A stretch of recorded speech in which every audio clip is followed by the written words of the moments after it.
this observation, but you look like you've lost a ton of weight. I have lost a ton of weight, and we've done it in conjunction with the lightening of most of the architecture that's inside Chrysler. I thought I should just, you know, join the team. I'm just going to lose some more. We keep on getting lighter and lighter as we get. It's a fuel efficiency issue. Mr. Marchionne, Gino Conte with CBC Radio in Windsor. I met you before. I recognize you. How important is it for you and Chrysler to repay back its government loans this year? And are you planning a trip to the Windsor assembly plant to meet with the workers? It's a lot easier to answer the second question than the first. So yes, I'm going to go to Windsor and meet with it, and I think it's going to happen within this month. So I'll be there, and we need.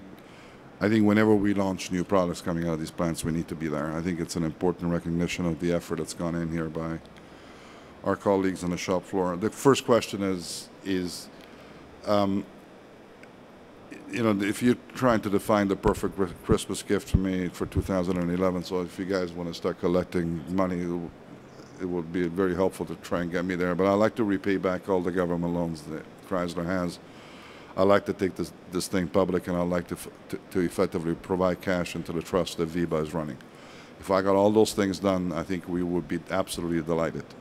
So it remains a big objective for me in 2011. I think we need to see how well the products that we've launched here perform in the marketplace. I think we need to see traction, and traction is visible in financials. I mean, we'll be able to see in Q1 and Q2 how well we've done. And on the basis of that, I think we'll make the call as to whether the conditions are right to go public. I think that we were encouraged by the GM IPO.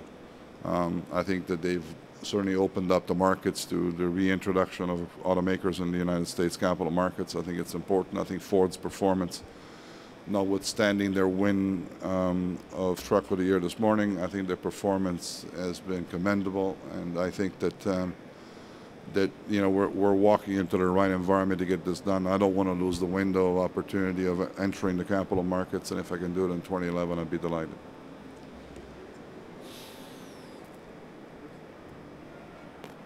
One more quick question. Fuel prices, how is that affecting your outlook for 2011?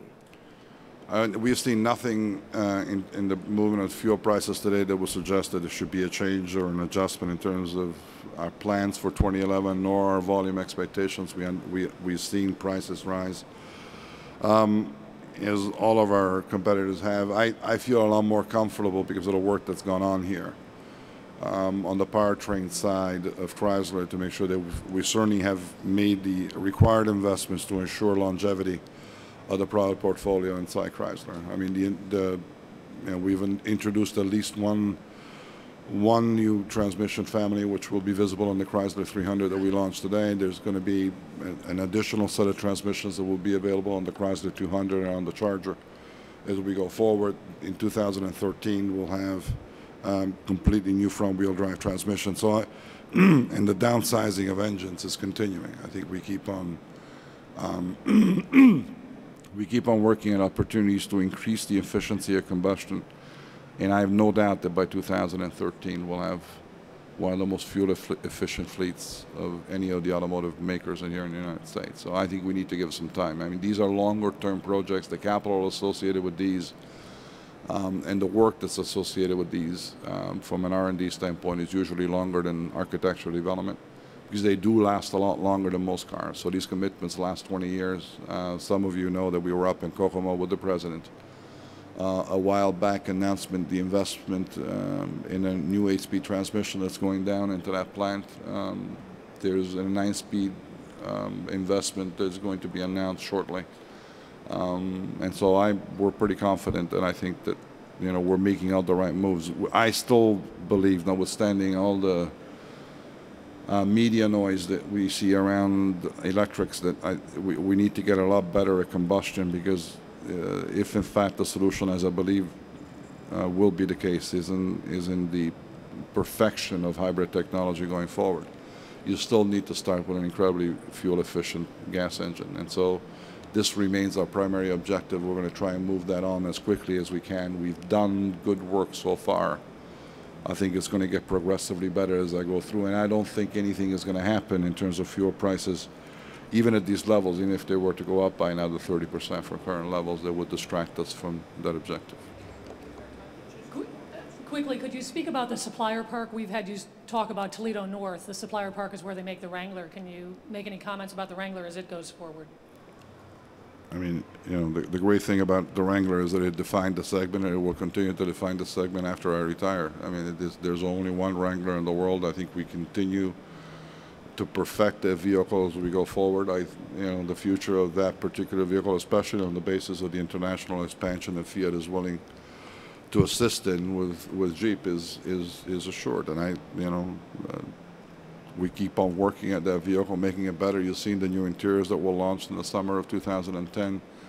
You've seen all the work that has now gone on in terms of the hardtop, and we continue to make that car better and better as we go forward. It will receive the new 3.6-liter transmission, 3.6-liter Pentastar engine next year that will allow us to upgrade transmissions and so on. So it's a product in development, great future. It has our undivided attention. We understand that it is at the heart of the Jeep brand, and nothing will ever touch it. Pete Langell, AM 800 News, Windsor. Yep. You've shown us some great vehicles, and we've seen new design and significantly improved interiors. What are you doing in terms of durability and quality? All the things to match the things that you talked about, right? I mean, I think that one of the things that we've undertaken here, and we've done it quietly, is to effectively rethink the car as we've approached these new product introduction and the significant changes that we've made to products that were already in the lineup. I think the whole car has been rethought, and we've, you know, the attention to quality and the attention that has been placed on a supplier base to ensure that it matched the quality of the vehicles that we were launching has been phenomenal. And I think that to back all that up, I think we've invested an extraordinary amount of money and resources in creating a customer service organization that's designed to rectify what some people may have loosely referred to as sins of the past. So we are trying to transition from an unclear past into one that is really anchored on the whole notion of quality and reliability and durability of the vehicles. There's nothing on the stand today that I'm embarrassed about, not one. So if you do find one, let me know, we'll fix it. Thanks very much.